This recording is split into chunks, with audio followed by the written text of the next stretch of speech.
जवाबन बुजुर्ग शख्स बोले, बेटा रोजी रोटी के लिए परेशान ना हुआ करें। रिस्क देने वाली ज़ात अल्लाह ताला की है। आप बस मेहनत और ईमानदारी से अपना काम किया करो। बिस्मिल्लाहिर्रहमानिर्रहीम। अस्सलाम वालेकुम। ये वाक़या मुझे एक बुजुर्ग ने सुनाया था, जो मेरे दिल पर ऐसा नक्श हुआ कि फिर उम्र भर भूल नहीं पाया। बल्कि इस वाक़े से होने वाली नसीहत ने ज़िंदगी भर मेरी रहनुमाई भी की। ये उस वक्त की बात है जब मैं गल्ला मंडी पाकपतन में मेहनत मजदूरी करता था। एक रोज दिन भर मेहनत मजदूरी करने के बाद जब सख्त थक गया तो सोचा कुछ देर थोड़ा आराम कर लेता हूँ। ये सोचकर एक करीबी पार्क की बेंच पर जाकर लेट गया। अब भी लेटा ही था कि मेरे पास एक बुजुर्ग शख्स आकर बैठ गए और मुझसे पूछने लगे, बेटा आप कुछ परेशान लग रहे हो। मैंने कहा, परेशान ना हूं तो क्या करूं। हालात ही कुछ इस तरह के हो गए हैं कि दिन भर मेहनत मजदूरी करके भी गुजारा ना हो तो परेशानी तो बंदे के चेहरे पर खुद ब खुद आ जाती है। जवाबन बुजुर्ग शख्स बोले, बेटा रोजी रोटी के लिए परेशान ना हुआ करें। रिस्क देने वाली ज़ात अल्लाह ताला की है। आप बस मेहनत और ईमानदारी से अपना काम किया करो। काम में बरकत अल्लाह ताला खुद डालेगा। और 5 वक्त नमाज अदा किया करो। अल्लाह ताला बेहतर रिस्क देने वाला है। फिर बोले, मैं आज आपको एक वाक़या सुनाता हूँ जिसने मेरे रिस्क रोटी से मुतल्लक ख्यालात बहुत बदल दिए। मेरा इस बात पर ईमान पुख्ता हो गया कि बेशक रिस्क का वादा अल्लाह का है। कब, कहाँ से, कैसे, कितना देना है वही बेहतर जानता है। मैंने बुजुर्ग की तरफ मुतवज्जो हो गया और उठ के बैठ गया तो उन्होंने वाकया कुछ इस तरह सुनाया। बोले, मुझे शिकार खेलने का बहुत शौक था और मैंने बहुत शिकार खेला भी।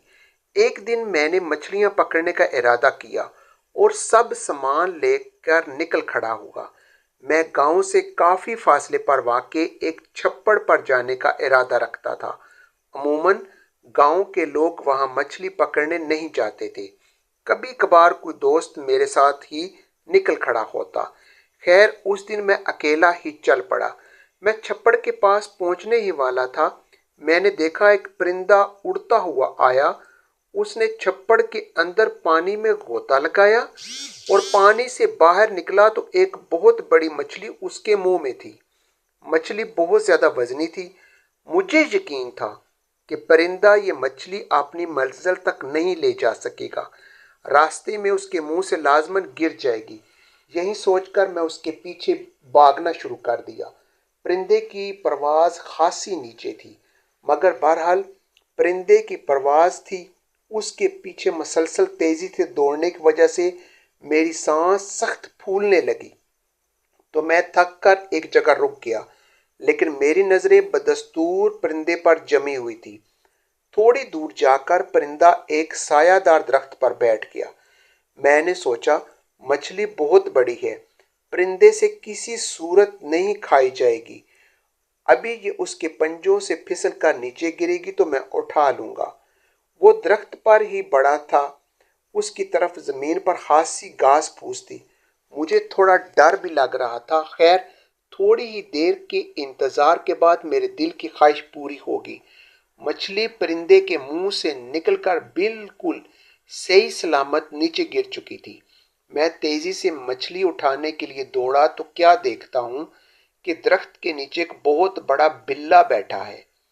वो एक बहुत ही सेहतमंद, खूब मोटा ताजा बिल्ला था। मगर अचानक मेरी नजरें उसके पैरों की तरफ गईं तो हैरत अंगेज तौर पर उसकी चारों टांगें गायब थीं। परिंदे की चोंच से मछली ऐन उसके ऊपर गिरी थी और अब वो बड़े इनमाक से खाने में मसरूफ था। जब मैंने ऊपर दरख्त की सिमत देखा तो परिंदा गायब था। तब मैं कादरे मुतलक के उस वादे का दिल से कायल हो गया। बेशक वही बेहतर रिस्क देने वाला है।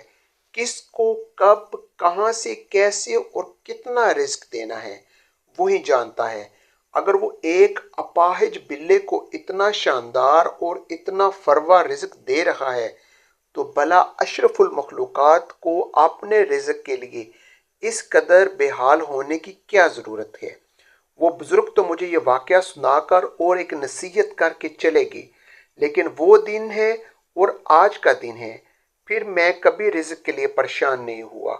اس دن میں نے خود سے تہیہ کر لیا، اب کبھی رزق کے پیچھے نہیں بھاگوں گا۔ ہاں، رزق کی دل و جان سے عبادت ضرور کروں گا، اور الحمدللہ آج میرے پاس اللہ تعالیٰ کا دیا ہوا سب کچھ ہے۔ اسی طرح کے ایمان افروز واقعات سننے کے لیے ہمارے چینل کو سبسکرائب کیجئے، دوستوں کے ساتھ شیئر بھی کریں اور ایک اچھا سا کمنٹ ضرور کیجئے گا۔ شکریہ۔